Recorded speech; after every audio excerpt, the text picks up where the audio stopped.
Soziale Arbeit ist nichts Einfaches. Das scheint aber zunächst mal so, weil man ja für Menschen da sein will und Gutes tun will. Und das ist ein edles Motiv, aber nicht hinreichend, um im Beruf für sich selber und auch in der Wirkung nach außen da erfolgreich zu sein.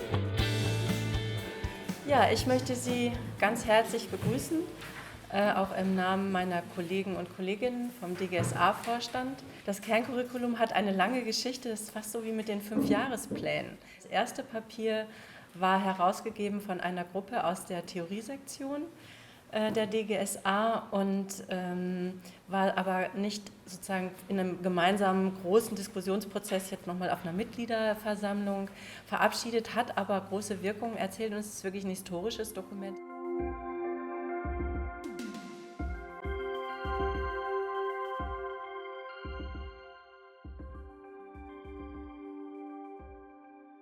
Ich weiß nicht, wer mir den Tipp gab, mal zu sagen, du schau doch mal in die Schule für Soziale Arbeit Zürich. Schau dir das mal an, melde dich dort und überleg dir, ob das etwas für dich wäre. Und die Schule für Soziale Arbeit, das waren total engagierte Mitarbeiterinnen, Lehrende.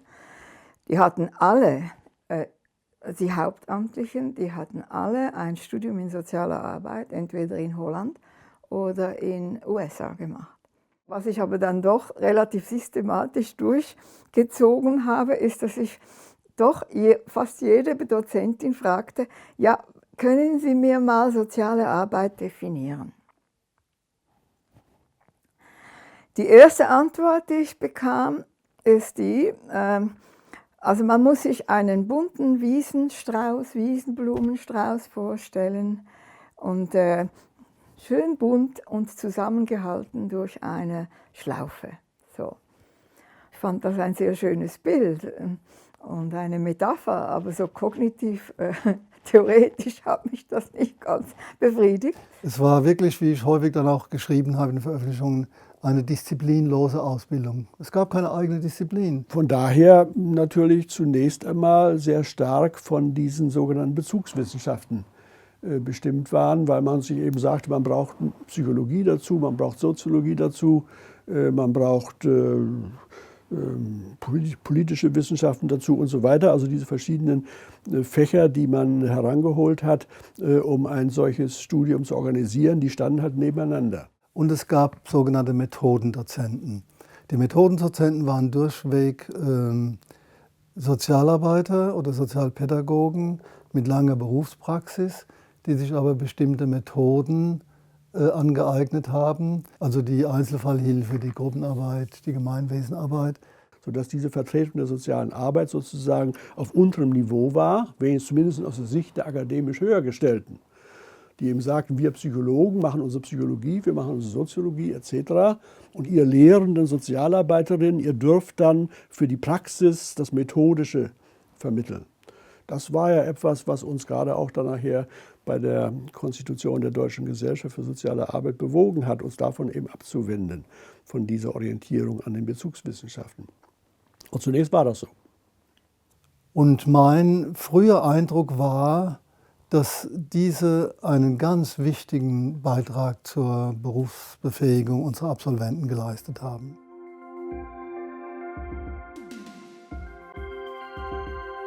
Und dann kam unverhofft die Meldung, ob ich ein Stipendium nach USA wollte. Und ich habe die New York Times auf dem Frühstückstisch und dort in großen Lettern Säugling von Ratten aufgefressen. Also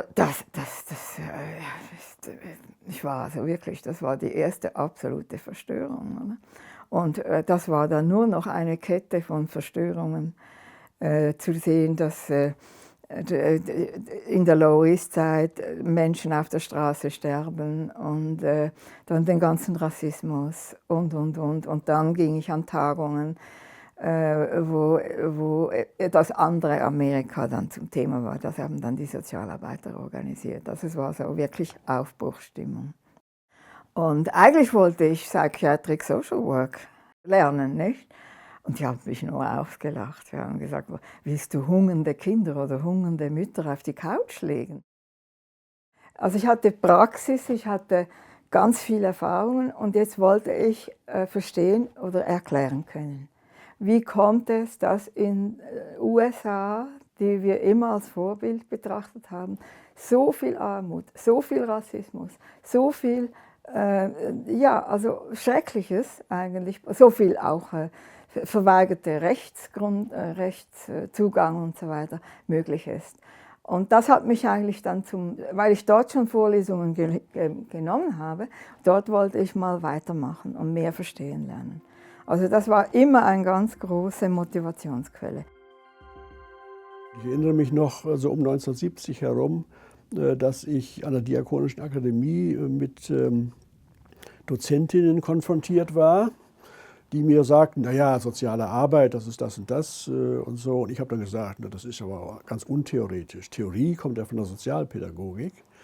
Und soziale Arbeit hat ja keine Theorie, das ist ja bloß so Praxis. War natürlich ein großer Irrtum von mir, aber da hatte ich das noch nicht alles kennengelernt. Ich bin erst da hingekommen. Also heute bedauere ich meine Äußerung von damals. Kommt hinzu, dass es natürlich die typische Konfrontation war von männlich geprägter Sozialpädagogik und weiblicher Sozialarbeit. Also die Unterscheidung Sozialarbeit, Sozialpädagogik, die uns dann immer noch nachhängt, auch in der Entwicklung dieser Gesellschaft, hat natürlich damit zu tun, dass in der reformpädagogischen Bewegung, der sozialpädagogischen Bewegung, Sozialpädagogik definiert wurde als dritter Erziehungsbereich neben Familie und Schule. Während wir ja nun an den Fachhochschulen von vornherein die Breite der Praxis vor Augen hatten, die sich eben nicht auf Jugendhilfe beschränkt und die sich auch nicht auf pädagogische Maßnahmen alleine beschränkt. Wenn wir den Bereich der Pflege sehen oder überhaupt der Altenhilfe, dann ist das natürlich nicht pädagogisch begründet. Und es hat mich so stark bewegt, dass ich meine Promotion zu diesem Thema geschrieben habe. Also meine Dissertation hieß ganz genau Sozialpädagogik und Sozialarbeit, eine vergleichende Untersuchung zur Bestimmung ihres Verhältnisses in historischer, berufspraktischer und theoretischer Perspektive. Und das hat einen direkten und indirekten Bezug zur Gründung der Deutschen Gesellschaft für Sozialarbeit gehabt.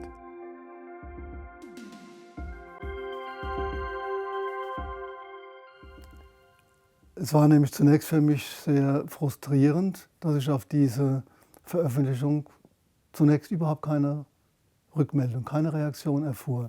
Und erst 3 oder 4 Jahre später meldet sich der Hubert Oppel bei mir, den ich bis dahin gar nicht kannte, und sagte, er würde gerade mit dem Wolf-Rainer Wendt ein Band zur Umwelt, Lebenswelt herausgeben, Stichwort ökosoziale Perspektive der Sozialarbeit, ob ich da nicht bereit wäre, einen Beitrag zu schreiben. Er hätte meine Dissertation gesehen und es würde sich da gut eignen. Man sagt zweimal, es begann 1989.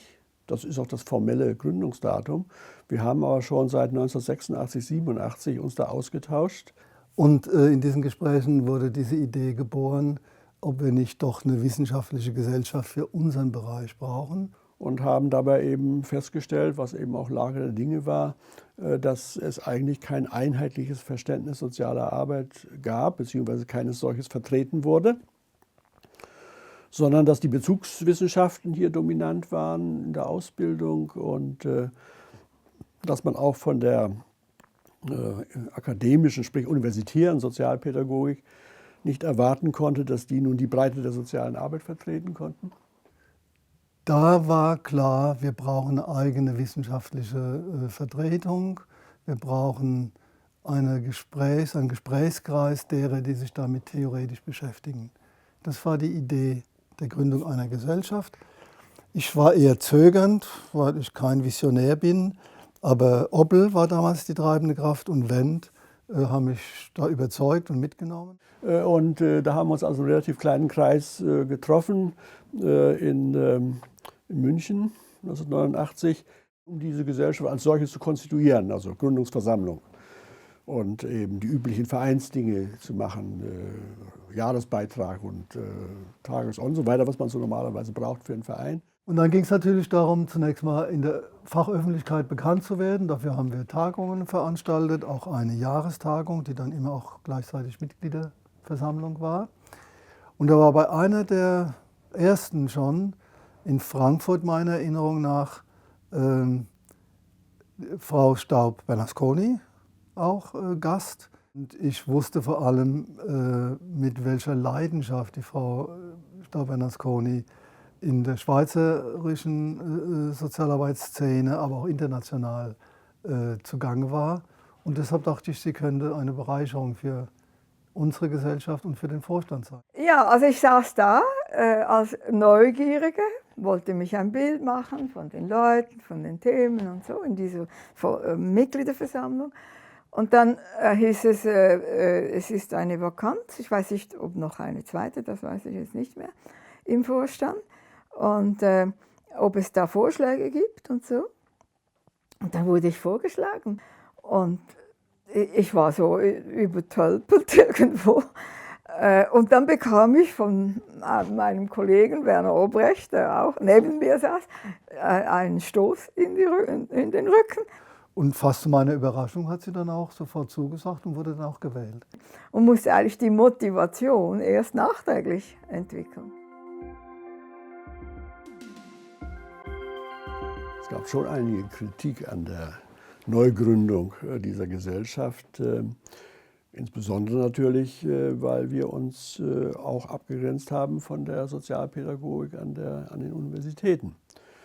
Nicht, weil wir da einen Gegensatz haben wollten, aber der war halt realistischerweise vorhanden. Ich habe nur die Wahnsinnsreaktionen der Kollegen in der Erziehungswissenschaft und der Sozialpädagogik mitbekommen. Ne?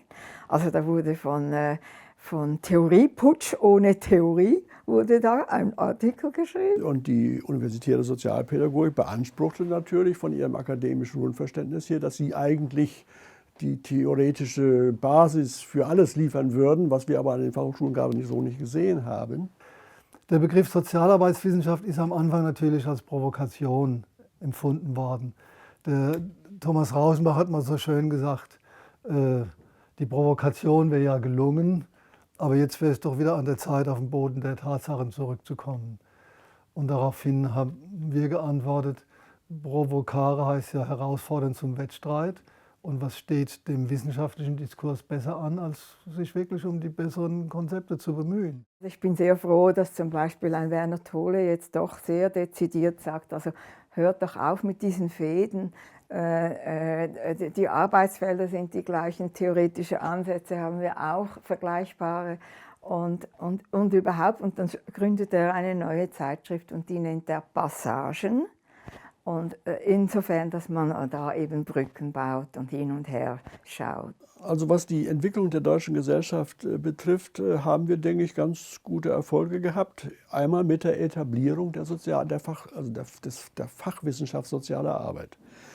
Das ist eigentlich gelungen und wird heute nicht mehr in Frage gestellt. Da haben ja auch viele Kolleginnen und Kollegen mitgewirkt. Das ist ein Erfolg. Die Entwicklung der Gesellschaft ist eine absolute Erfolgsgeschichte. Wir hätten uns das am Anfang, glaube ich, nicht träumen lassen, wie stark sich diese Gesellschaft etabliert in der Fachöffentlichkeit und wie wirkungsvoll ihre Aktivitäten waren. Ich glaube, bei aller Unterschiedlichkeit der Gründergeneration waren das die Menschen, die dafür gesorgt haben, in Profession und Disziplin, dass man ein Selbstbewusstsein entwickeln konnte als Sozialarbeitswissenschaftler. Also so eine positive Identität und dass man sich nicht verstecken muss, wenn man wissenschaftlich Sozialarbeit betreibt in Theorie und Praxis. Und wie das immer so ist, wenn Pioniere sozusagen was gestalten, dann ist es gar nicht so einfach, finde ich, den Übergang zu gestalten. Und das sind ja auch große Fußstapfen gewesen, also jetzt von dem, was zum Beispiel Herr Wendt, Frau Staub-Bernasconi, Herr Mühlum repräsentieren, von den Veröffentlichungen, von den Impulsen, von ihrer Aufbauarbeit. Das war sozusagen so ein Erneuerungsgedanke, aber auch so die Idee von, wir wollen ein bisschen weg von einem eher personenzentrierten Modell der Führung dieses Verbandes hin zu einem stärker kollegial ausgeprägten Netzwerk. Also kooperativ zu arbeiten und uns da eher als Gruppe zu verstehen und nicht sozusagen die große Vorsitzende, der große Vorsitzende. In der sozialen Arbeit sind 75% Frauen, die es anfangen zu studieren. Und für mich war das schon nochmal, obwohl ich es theoretisch weiß, ein gewisser Praxisschock zu gucken, die Spitzen der Verbände und Gesellschaften, mit denen wir es dann zu tun haben, dann tauchen sozusagen immer geschätzte Kollegen auf, natürlich geschätzt, und gleichzeitig habe ich gedacht, da könnte auch noch mehr passieren. Und also in der Hierarchisierung erster Vorsitzende und das traditionell immer ein Mann, zweite Vorsitzende, dann die Frau und dann der Rest, haben wir ja eine Satzungsänderung vorgenommen, dass wir so eine Doppelspitze eingeführt haben, gleichberechtigtes Team. Auf der Ebene sozusagen des Organisierens, sozusagen der neuen Organisation haben wir uns darum bemüht, also die einzelnen Fachgruppen und Sektionen, die auch schon damals sehr stark am Wachsen waren, noch stärker einzubinden, denen stärker Raum zu geben auf den Fachtagungen, also gemeinsam mit der gesamten Organisation auch Themenstellungen, Fragestellungen auf den Jahrestagungen festzulegen. Und wir haben unsere Rolle als Vorstand auch stärker verstanden als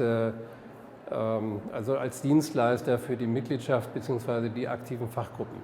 Und das, was wir sicherlich so ein bisschen mit neuer Energie versucht haben voranzutreiben, das war eben tatsächlich auch nochmal so eine Ausbreitung dieser Grundidee. Wir haben dann sehr, sehr intensiv angefangen, Fachtagungen zu gestalten, Publikationen rauszugeben. Die Reihe bei Buttrich ist damals entstanden. Einfach auch viele Kolleginnen und Kollegen einzubeziehen. Und das ist, glaube ich, damals auch gelungen. Also für mich war ein wichtiges Thema auch die Zusammenarbeit mit Kolleginnen aus der universitären Sozialpädagogik, die dann zum Beispiel in der Deutschen Gesellschaft für Erziehungswissenschaften organisiert sind. Und da auch nach Brücken zu schauen, also nach dem ja sehr starken und notwendigen zum Teil auch sich Raum und sich verschaffen, sichtbar zu werden, auch in Abgrenzung, in Auseinandersetzung mit, war mir wichtig, auch nochmal zu gucken, wo sind eigentlich Brücken, wo ist das Gemeinsame und das auch zu stärken. Es gibt bis heute nicht den Doktor zur sozialen Arbeit in diesem Sinne, also zumindest nicht den Doktor in Sozialarbeit. Und ich denke, da sind wir natürlich auch noch nicht am Ziel angekommen. Es geht schon darum, dass die Fachhochschulen auch eigenständig sozusagen Möglichkeiten haben, Promotionen durchzuziehen, auch in Kooperation mit Universitäten, aber eben auch mit eigenen Rechten ausgestattet. Da sind wir, denke ich, gerade auf dem Weg, und man muss einfach auch schauen, wie es sinnvoll ist, sich auf diesem Weg einfach voranzutasten. Aber heute haben wir das Extrem unter dem Stichwort Professionalität fast ganz in das Wissen verschoben und noch viel zu wenig Können, weil auch die Methodenlehre ja eher zunächst einmal weniger wurde im Übergang von den höheren Fachschulen zur Fachhochschule. Und die Haltung wird nur noch rudimentär thematisiert. Das halte ich für bedauerlich. Vor allem jetzt im Rahmen des Neoliberalen, das ja durch alle Ritzen drungt, würde ich meinen, es lohnt sich, wieder die historischen Anfänge der sozialen Arbeit zu sehen und nachzulesen. Zu sehen, unter welchen Bedingungen die Professionalität nun gelebt und realisiert haben. Das müsste erstaunen, und unter welchen Bedingungen auch Protest und Widerstand möglich war. Aber wie gesagt, die Gesamtsituation ist nicht einfacher geworden, beziehungsweise ich kann nicht zufrieden sein mit der Situation der sozialen Arbeit heutzutage. Und da ich damit nicht zufrieden sein kann, sehe ich auch, dass die Deutsche Gesellschaft für soziale Arbeit weiterhin also erhebliche Aufgaben zu bewältigen hat.